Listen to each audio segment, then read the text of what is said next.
Se trata de un sistema que está formado por dos recipientes, por un único recipiente dividido en dos, ¿no? Es un recipiente y ese recipiente está dividido en dos partes, ¿vale? Y esta parte, este tabique que separa las dos partes, es un émbolo móvil. Me dice que tenemos entonces una vasija cilíndrica térmicamente aislada con un émbolo móvil sin rozamiento y también aislado, que contiene 5 litros de un gas ideal diatómico en cada compartimento. Es decir, que inicialmente nosotros sabemos que aquí hay 5 litros de un gas a 710 milímetros de mercurio, centímetros de mercurio, de ahí, pero bueno, 710 milímetros de mercurio y 27 grados centígrados, ¿vale? Y que esto es lo mismo que hay aquí, ¿vale? Es decir, que el estado que hay aquí es el mismo que el que tenemos aquí. Aquí inicialmente tenemos 5 litros, tenemos 710 milímetros de mercurio y tenemos 27 grados centígrados. Vale. ¿Qué pasa aquí?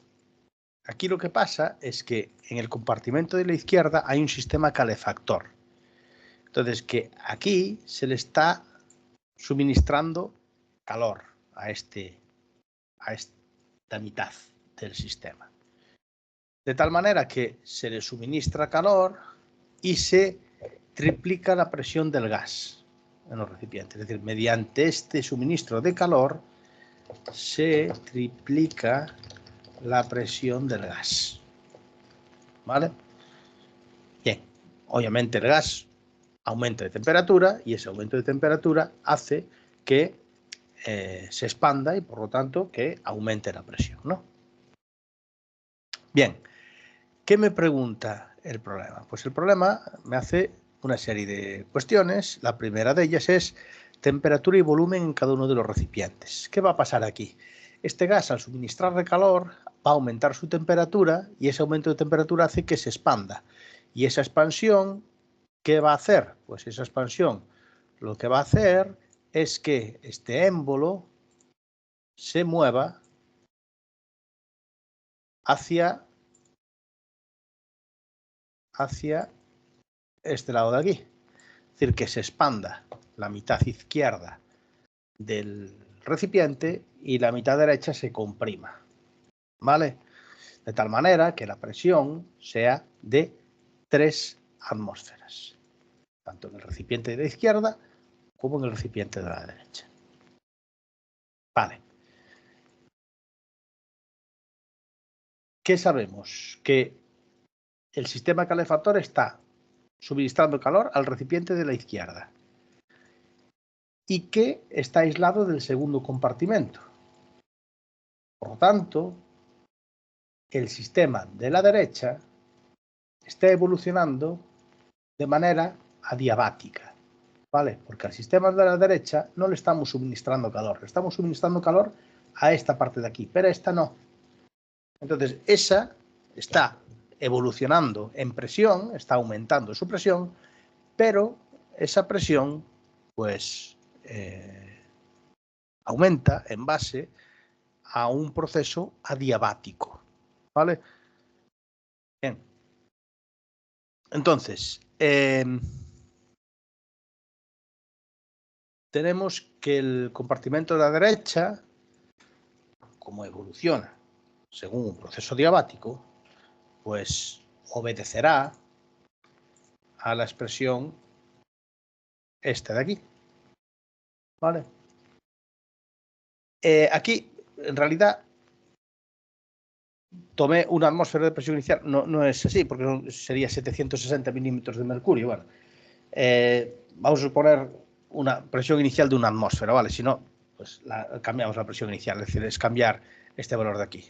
¿Vale? Este problema entonces está resuelto para una atmósfera de presión inicial en ambos recipientes, ¿vale? Bien, si esto evoluciona como una como un sistema adiabático, pues resulta que yo puedo aplicar la ecuación de la adiabática. El sistema de la derecha, yo sé que tiene una presión inicial de 1 atmósfera y que la presión final se triplica, es decir, que la presión final será de 3 atmósferas.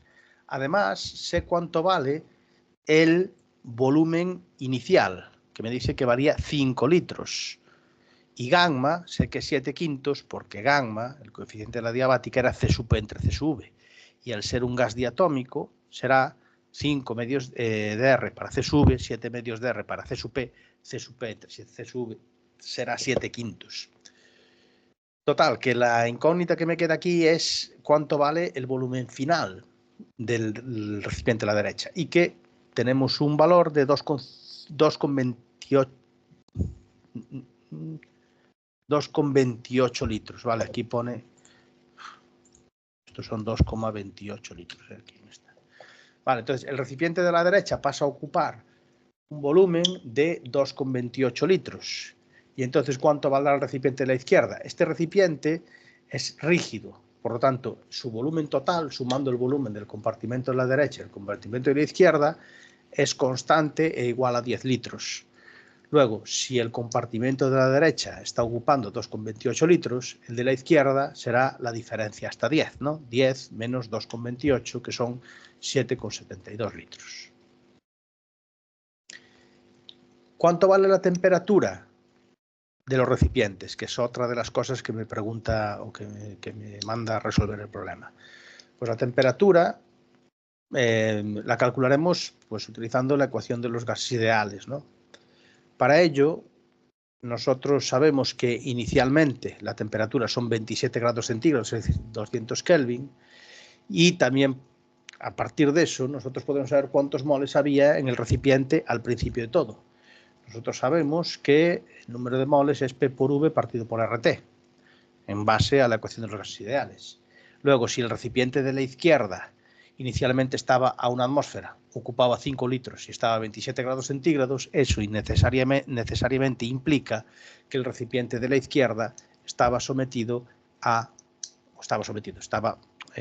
ocupado por 0,20 moles. La cantidad de materia que había, la cantidad de sustancia que había en ese recipiente era de 0,20 moles, al igual que en el de la derecha, porque me decían que inicialmente eran dos recipientes idénticos, misma presión, mismo volumen y misma temperatura, por lo tanto habrá el mismo número de moles, ¿no? ¿Y cuántos moles hay? Pues aplicando la ley de los gases ideales lo sabemos. ¿Cuánto vale entonces la temperatura de los recipientes una vez que se ha producido el calentamiento mediante ese sistema calefactor en el sistema de la izquierda? Pues es volver a aplicar la ecuación de los gases ideales.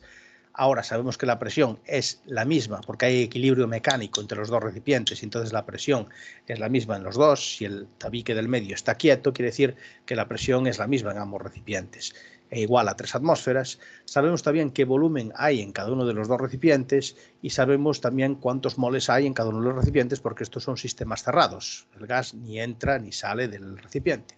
Entonces, aplicando la ecuación de los gases ideales, llegamos a que el compartimento de la derecha está a 417 Kelvin y el de la izquierda, que fue al que se le aplicó ese sistema calefactor, elevó su temperatura hasta 1412 Kelvin.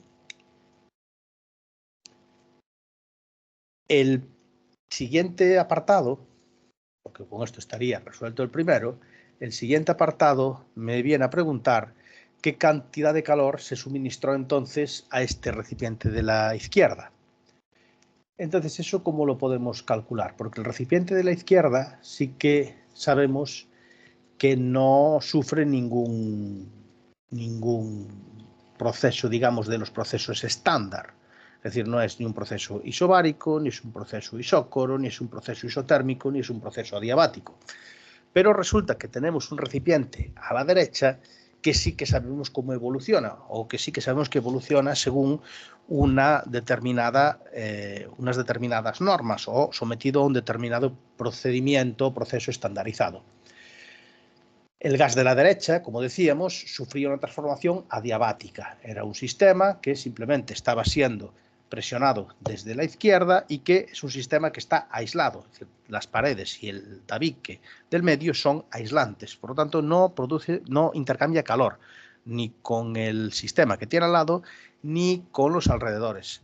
Eso implica que la ausencia de intercambio de calor hace que evolucione según un proceso adiabático. Bien, ¿qué pasa en un proceso adiabático entonces? En un proceso adiabático nosotros sabemos que el calor es cero. Entonces, si nosotros aplicamos el primer principio de la termodinámica al recipiente de la derecha, sabemos que el trabajo que se hizo o que hizo el recipiente de la izquierda sobre el de la derecha va a coincidir con la variación de energía interna que sufrió. Y la variación de energía interna, tenemos la suerte de que al ser una función de estado, no depende del camino, sino que solamente depende de los estados iniciales y finales. Y eso me permite, o eso hace, que exista una expresión general para el cálculo de la variación de la energía interna. ¿Cuál es esa expresión? Pues la variación de la energía interna que sufre un gas que está encerrado en un recipiente es el número de moles de gas, que sabemos que son 0,2, porque lo calculamos antes, por C sub V, por ser un gas diatómico, 5 medios de R, por la variación de temperatura. El recipiente de la derecha habíamos razonado que elevaba su temperatura hasta 417 Kelvin. Entonces, 417 menos 300, 486. Ese trabajo, fijaros que tenemos que hacer un análisis de lo que acabamos de obtener, y lo que acabamos de obtener es un trabajo positivo. Y si recordáis el criterio de signos para termodinámica, decíamos que trabajos positivos implicaban trabajos que se realizaban hacia adentro del sistema, es decir, las compresiones son trabajos positivos. Bien, ¿qué pasa entonces? Pues que esto es un sistema aislado, porque las paredes exteriores, las que separan esos dos recipientes del exterior, son aisladas. No hay intercambio ni de calor ni de trabajo con el exterior, con el resto del universo. ¿Eso qué implica? Implica que el trabajo que se hizo sobre el recipiente de la derecha lo hizo el de la izquierda. ¿Vale? ¿Viene de algún lado? Pues viene de que lo hizo el de la izquierda. ¿Qué implica eso? Implica que el recipiente que estaba a la izquierda se está expandiendo. ¿Y cuánto vale el trabajo que hizo el recipiente de la izquierda? Pues el mismo que recibió el de la derecha. Es decir, que el trabajo que realizó el recipiente de la izquierda es igual al trabajo que recibió el recipiente de la derecha, pero cambiado de signo. Es decir, el que recibió uno fue realizado por otro. Es decir, que el trabajo que realizó el recipiente de la izquierda son menos 486 julios. Fijaros que el signo es coherente con ese criterio del que habíamos hablado. Esto es que el recipiente de la izquierda se expande y las expansiones tienen asociados valores del trabajo negativos. Por otra parte, y igual que con el recipiente a la derecha, la variación de energía interna no depende del tipo de proceso. Es decir, puede ser isotérmico, isócoro, adiabático o un proceso genérico, ¿vale? Sin ser ninguno de estos. El caso es que la variación de energía interna siempre se calcula de la misma manera.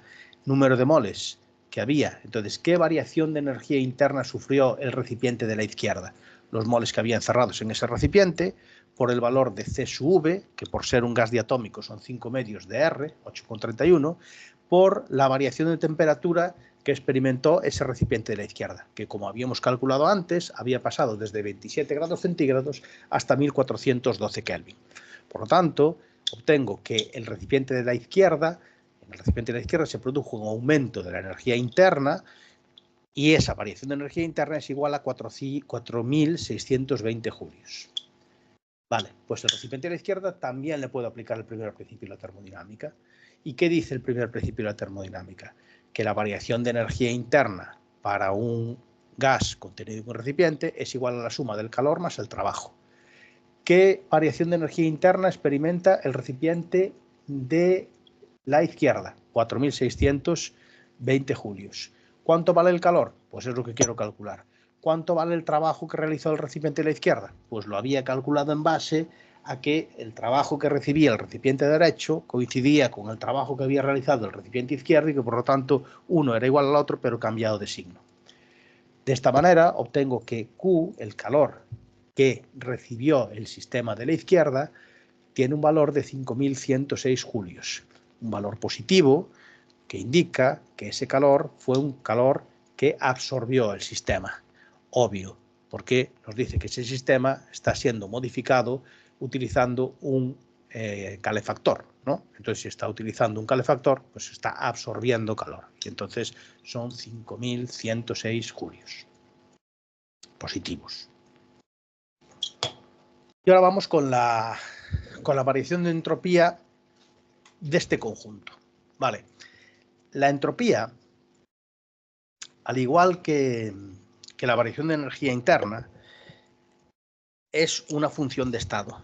Por lo tanto, nosotros podemos encontrar una fórmula general para calcular la variación de entropía y que es aplicable a todos los procesos. Y ahí os pongo la deducción. ¿Cuál es la fórmula de la variación de entropía? Igual que para la variación de energía interna hay N por C sub V por temperatura final menos temperatura inicial, para la entropía hay esta. ¿Vale? Esta fórmula de aquí es la variación de entropía para cualquier proceso de cualquier gas. Es decir, esta es aplicable a cualquier situación, ya sea isotérmica, isobárica, adiabática, lo que sea. ¿Vale? O un proceso genérico, sin ser uno de ellos, uno de los que están, de los estándares, ¿no? ¿Cómo se llega a esa expresión?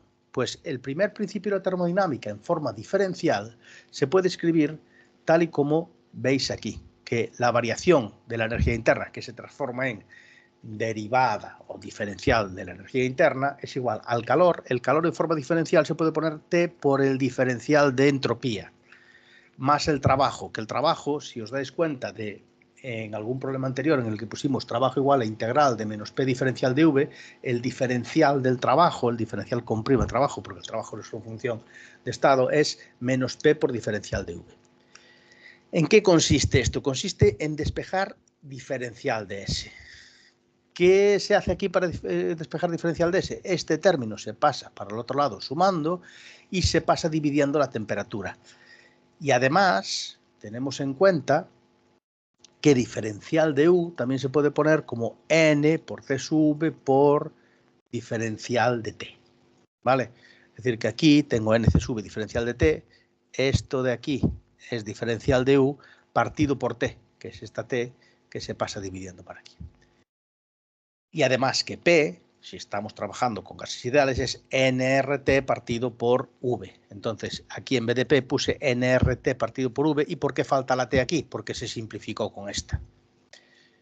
El caso es que ahora, si yo integro esta expresión, la integral de diferencial de S es la variación de entropía, me queda esta integral de aquí. La primera integral, N y C sub V, salen fuera de la integral, que es lo que veis aquí.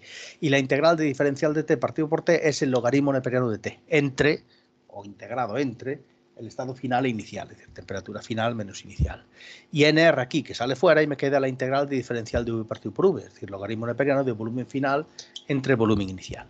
Con lo cual, se obtiene una expresión genérica y válida para cualquier proceso termodinámico, para la variación de entropía, y que lleváis también en el formulario que os di, que es esa de ahí. Vale.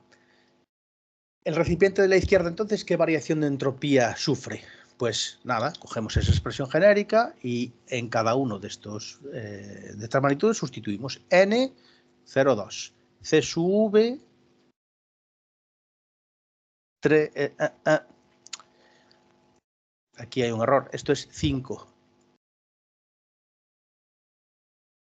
medios de R, porque esto lo estamos haciendo para, aquí hay un error, esto es un 5, 5 medios de R por logaritmo neperiano. Entonces este resultado de aquí lo vamos a corregir, no son 4,58, son 0,20 por 5 medios por 8,31 por el logaritmo neperiano de 1412 entre 300 más 0,2 por 8,31 por el logaritmo neperiano de 7,72 entre 5, que son 7,15. Este valor de aquí son 7,15. 7,15 julios partido Kelvin. Vale. Esa es la variación de entropía que sufre el recipiente de la izquierda. El recipiente de la derecha, ¿qué variación de entropía sufre? Pues el recipiente de la derecha está evolucionando según un proceso adiabático. Y en los procesos adiabáticos el calor es cero. Por lo tanto, un proceso adiabático reversible tiene asociada una variación de entropía que es cero. Entonces, ¿por qué solo calculo, para calcular la variación de entropía del conjunto, la variación de entropía que sufre el recipiente de la izquierda?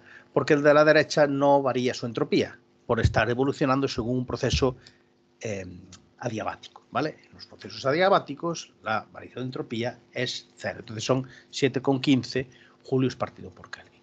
Y ese resultado era el que daba respuesta a este apartado C de aquí, variación de entropía del conjunto, que requiere, como dijimos, el cálculo de la variación de entropía que se produce única y exclusivamente en el recipiente de la izquierda por estar el recipiente de la derecha evolucionando según un proceso adiabático que tiene asociado, si es adiabático irreversible, una variación de entropía nula.